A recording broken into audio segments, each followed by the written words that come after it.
আসসালামু আলাইকুম। আমাদের আজকে যে সমাজ, এই সমাজে দেখা যায় পরকীয়া বেড়ে গেছে। তো এই পরকীয়া বেড়ে যাওয়ার কারণে কিন্তু অবৈধ সন্তানের বেশি আবির্ভাব হচ্ছে। অনেক সন্তান আছে যে তাদের মা আছে কিন্তু বাপের ঠিক ঠিকানা নাই। হবে কিরকম? আখেরাতে বাপের পরিচয় দিয়ে উঠবে না, আখেরাতে মার পরিচয় দিয়ে উঠবে। সন্তান, যে কোনো সন্তানের পরে আমাদের দুনিয়া যে আইডি কার্ড গুলা হয়, স্মার্ট যে কার্ড গুলা হয়েছে, সেগুলা আমাদের দুনিয়ায় বাপের নাম থাকে। কিন্তু আখেরাতে আল্লাহ পাক যখন ওই বিচারের ময়দানে দাঁড় করানো হবে, তখন কিন্তু তার নামের সাথে তার মার নাম যোগ করা হবে। স্পষ্ট যে তার বাপকে, সে আসল যে বাপ আছে সে বাপ নাও হতে পারে, যে ঘরে যে বাপ মানে মার যে স্বামী আছে সে স্বামী আমার বাপ নাও হতে পারে। এই জন্য আল্লাহ পাক ওই সময়টা আছে যে আমাদের নামের সাথে আমাদের মায়ের নামটা যোগ করা হবে। কারণ আমাদের বাপকে একমাত্র মাই জানে, যে আমাদের বাপকে আল্লাহ পাক আর আমাদের মা জানে। এই জন্য আমাদের বাপকে আমরা কিন্তু জানি না। আজকাল সমাজে কিন্তু এই অবৈধ সন্তানের যে প্রভাব অনেক বেড়ে গেছে। তো অবৈধ সন্তান কেন, কিরকম আসে, আমি সেই বিষয়গুলো আজকে আলোচনা করব।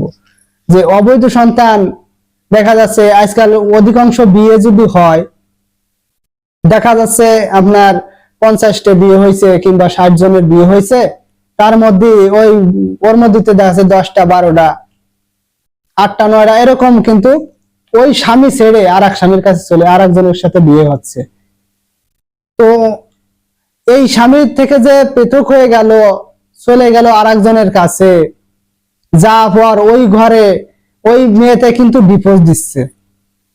তো শরীয়ত অনুযায়ী মেয়েদের ডিভোর্স কিন্তু তালাক হবে না। যে ডিভোর্সটা দেয়, তালাক দেয়, তালাকে হবে না। হ্যাঁ হবে, কিন্তু কারণ আছে। কিন্তু সেই কারণ ছাড়া যদি সে মেয়ে অযথা চলে যায়, যে এই স্বামী আমার ভালো লাগতেছে না, আমার মতন একটা সুন্দরী মেয়ে কেন এই স্বামীর ঘরে থাকবে, গিয়ে ভূত কালো, তার বেতন নাই, এরকম ঘরে আমি কেন থাকবো? আমার তো অন্য জায়গায় গেলে আমার অনেক শান্তি পাবো, অনেক ভালো স্মার্ট স্বামী পাবো, আমি একে তালাক দিয়ে যাই। এইভাবে যদি যাই, কোনো মেয়ে অহরহ যাচ্ছে, বহুত যাচ্ছে, যে স্বামীর ঘরে আমার ভালো লাগতেছে না, আমার এখন ভালো স্বামীর দরকার, আমি আর এক জায়গায় চলে যাব, আমি নিজেই ডিভোর্স দেবো।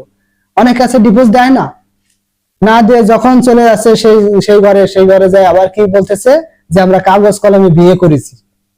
শরীয়ত তো সেটা মানে না। শরীয়ত যে আইন যদি থাকতো তাহলে এই বিয়ে হতো না, ওদেরকে কঠোর শাস্তি প্রদান করা হতো। কিন্তু সেই আইন নেই। আল্লাহ পাকের রাসূল সাল্লাল্লাহু আলাইহি সাল্লামের সময় যে আইন ছিল, সেই আইন যদি চালু থাকতো তাহলে এই জিনা, ব্যভিচার, একজনের স্ত্রী আরেকজনের কাছে যায় বিয়ে করা, এগুলা সব বিরত থাকতো। এখন সে আইন নেই। তো এই যে আমি বলতেছিলাম যে অবৈধ সন্তান কিভাবে আসে আর তাদের কথাবার্তা চাইছিলেন কিভাবে আসে।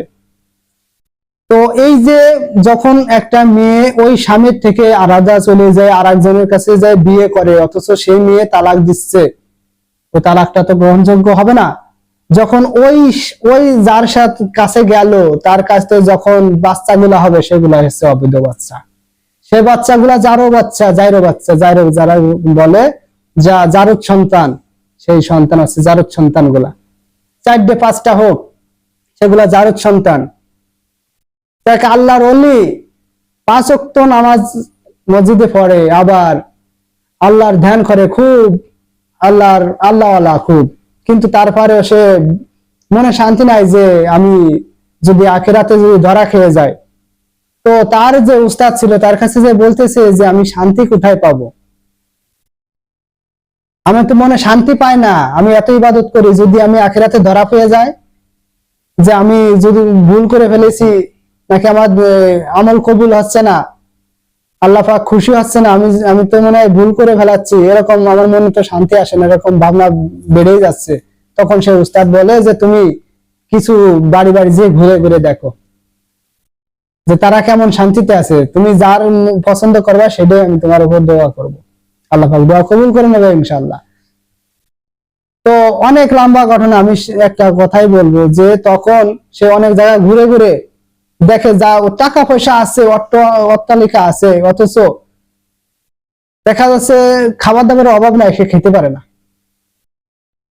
তার খাওয়া হারাম হয়ে গেছে, সে খাইতে পারে না, শুধু একটু পানি খেয়ে খেয়ে জীবন বাঁচাচ্ছে। আবার ধনাঢ্য ব্যক্তির ঘরে যাচ্ছে, তার কাছে জিজ্ঞেস করছে যে আপনি কেমন শান্তিতে আছেন, আপনি তো খুব আল্লাহ আল্লাহ, খুব ধন সম্পদ আছে, আপনার তো মনে হয় অনেক শান্তি। সে অথচ সেই লোক কান্দে দিয়ে বলে যে আমার শান্তি নেই, শান্তি নেই, আমার মনে শান্তি নেই। কি জন্য শান্তি নেই? আপনার তো অনেক পোলাপান আছে, তারা কি আপনাকে দেখে না? কই একটাও আমার না। আল্লাহ আল্লাহ লোকরে বলতেছে যে একটাও আমার না, যে ওই সন্তানগুলো অবৈধ সন্তান, ওদের পিতা আর একজন কিন্তু মা একজন। তখন সে খুলে বলল যে আমি আমার স্ত্রীর খুব ভালোবাসতাম, সে মৃত্যু সজ্জায়, তার এমন রোগ হয়েছে, সে মৃত্যু যায় অবস্থায়, নিঃশ্বাস যাবে। সেই সময় আমি তাকে বললাম যে আমি প্রিয়তমা, আমি অনেক ভালোবাসি তোমাকে। সে পরীক্ষা চাইলো যে আমাকে ভালোবাসার একটা পরীক্ষা দেখাও, কেমনে ভালোবাসো তুমি? তো আমি মরে যাওয়ার পর তুমি বিয়ে করবা, সুখে শান্তিতে ঘর করবা, আমার তো ভুলে যাবা, আখেরাতেও তো আমাকে চিনবা না মনে হয়। তখন তার এই কথা শুনে সে কিন্তু সে আর জীবনটা নষ্ট করে দেয়। নষ্ট করে দেওয়ার পর আল্লাহ পাকের একটা নিদর্শন, তার ওই স্ত্রীর রোগ কিন্তু ভালো হয়ে যায়। যার পর তার অনেক লম্বা ঘটনা, তারপরে ভালো হয়ে যাওয়ার পর কিন্তু ওই পুরুষ তো অকার্য।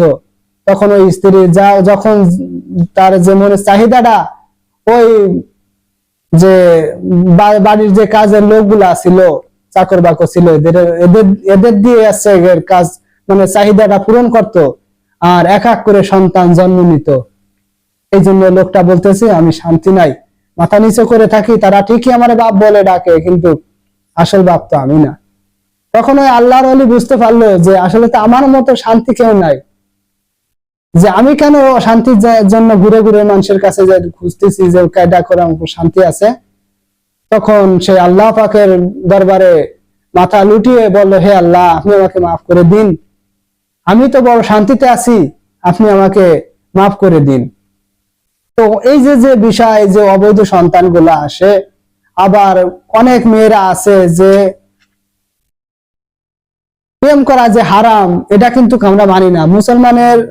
মুসলমানদের প্রেম করা, এই যে একটা ছেলে একজনের একটা মেয়ে ভালো লাগতে পারে, ভালো লাগলে তারে বিয়ের প্রস্তাবটা দিতে হবে, কিন্তু বিয়ের প্রস্তাব না দিয়ে আমরা যখন একটা ছেলে একটা মেয়েকে ভালোবাসে, ভালো লাগে, তখন কিন্তু তারা একদিন, 2 দিনে, 2 মাস, 4 মাস পর চলে যায় এদিক সেদিকে। অবৈধ মিলামেশার পর দেখা যাচ্ছে তাদের গর্ভে বাচ্চা আসে, তখন তারা কি করবে ভেবে না পায়। তারা ওই সময়টা যখন একটা মার পেটে, একটা মেয়ের পেটে যখন অবৈধ বাচ্চা আসে, তখন কিন্তু ওই বাচ্চাটার কিন্তু কোনো দোষ নেই। ওই বাচ্চাটা তখন কি করবে ওরা ভেবে না পায়, পরে হাসপাতালে যায় অ্যাবর্শন করায়, নষ্ট করে দেয়। হাজার হাজার এরকম ঘটনা ঘটতেছে যে তারা বাচ্চারা নষ্ট করে দিচ্ছে। আবার স্বামী ঘরে আছে, পরপুরুষের সাথে মেলামেশা করে এই অবৈধ সন্তান জড়াই দিচ্ছে। ওই সন্তানকে নিজের আপন যে স্বামী আছে ঘরে, ওই স্বামীর নামে চালাই দিচ্ছে যে তোমার ভুলের কারণে কিন্তু হয়েছে। আসলে না, আসলে যে এই যে অবৈধ সন্তান কিভাবে আসে আমি সেই বিষয়ে বলতেছি। তো এই সন্তানগুলো কিন্তু এইভাবে আসে, যখন ঘরে স্বামী থাকে তার দিকে চালাই দেয়, আর যখন যে মেয়ে বিয়ে হয়নি তখন সে অ্যাবর্শন করায়। আমি বলবো যে মা বোনেরা, যে তোমরা অ্যাবর্শন করাইলে, বাচ্চারা নষ্ট করে দিলে, তুমি তো একটা হত্যা করলে। ইসলামের শরীয়ত অনুযায়ী একজনকে হত্যা করলে হত্যার পরিবর্তে হত্যা করতে হয়। তা তুমি যে একটা দুটো এরকম বাচ্চা নষ্ট করে দিচ্ছ, তুমি তো তারা হত্যা করতেছো পেটের মধ্যে রেখে। যখন কিয়ামতের মাঠ কায়েম হয়ে যাবে, কিয়ামতের মাঠে যখন বিচার আচার হবে, তখন ওই বাচ্চাগুলোই তোমার পাকড়াও করবে যে আমাদের কি দোষ ছিল, আমাকে কেন হত্যা করেছো, দুনিয়ার মুখ কেন দেখাও নাই। তখন কি বলবেন? অনেকে আছে বাচ্চাগুলো অনেক 4-5 মাস হয়ে গেছে, তাদের মানা করছে ডাক্তারে যে এটা অপারেশন করানো যাবে না, নষ্ট করা যাবে না। তখন তারা আত্মীয় বাড়ি যায়, যা পরে তারা ওখান থেকে ঘনিষ্ঠ করে বাচ্চাটা ফেলে দিয়ে আসে, বাগানে ফেলে দিয়ে আসে, ডাস্টবিনে ফেলে দিয়ে আসে। এরকম কিন্তু হয়। তখন ওই বাচ্চাটা আস্তে আস্তে বড় হয় আর একটা বাপ মার পরিচয় নিয়ে। তখন ওদের যে কথাবার্তা চাইচলন, ওই চাইচলন কথাবার্তা কিন্তু অনেক সব পাল্টে যায়। তো এই জন্য যে আমাদের যে মা বোনেরা আছি, যে স্বামীর সংসার ভালো লাগতেছে না, আপনি আল্লাহর কাছে দোয়া করেন আল্লাহ পাক যেন ওই সংসারটা টিকে যায়। আর স্বামীকে ভালো লাগতেছে না, আল্লাহর কাছে ফরিয়াদ করেন যাতে আখেরাতে ওই স্বামীকে যেন অনেক সৌন্দর্য লাভ করে। তো এই বিষয়গুলো আমরা লক্ষ্য রাখবো যে মা বোনেরা আছি, যে বোনেরা আছি বিয়ে হয় নাই কিন্তু এই পরক্রিয়া ছাড়তে হবে। এই পরক্রিয়ার কারণে যে অবৈধ সন্তানগুলো আসে, এদের কারণে সমাজে নানান রকমের বিভ্রান্ত সৃষ্টি হয়। অনেক আলেম ওলামা মায়ের কাছে এদের কাছে। একটা প্রকৃত মা বাবার সন্তান একটা আলেমের মুখের দিকে তাকায় কথা কয় না, অথচ একটা যে অবৈধ সন্তান আছে, জারজ সন্তান আছে, এরা কিন্তু আলেমের চোখে চোখ রেখে কথা তো বলে, আবার হাতও তোলে। তো এইগুলার জন্মের ঠিক নাই। এইগুলাই হচ্ছে গের জারজ সন্তান।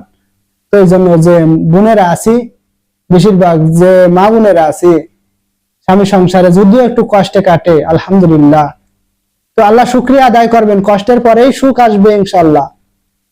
তো আর যে বোনেরা আছি, এইসব ভালোবাসা নাটক বাদ দিয়ে যদি কাউকে পছন্দ হয়, বাড়ি পরিবারকে জানাই দাও যে আমি বিয়ে করতে চাই, তখন তোমাকে বিয়ে করাই দিক। আর এইভাবে অবৈধ সন্তান জন্ম দেওয়ার দরকার নেই, অবসান করারও দরকার নেই। তো এই যে যে সন্তানগুলা, এইগুলা বড় হলে কিন্তু অনেক সমস্যার সম্মুখীন হতে হয়। তো এই জন্য মা বোনদের বলবো যে এইসব কাজ থেকে আমরা সবসময় বিরত থাকবো।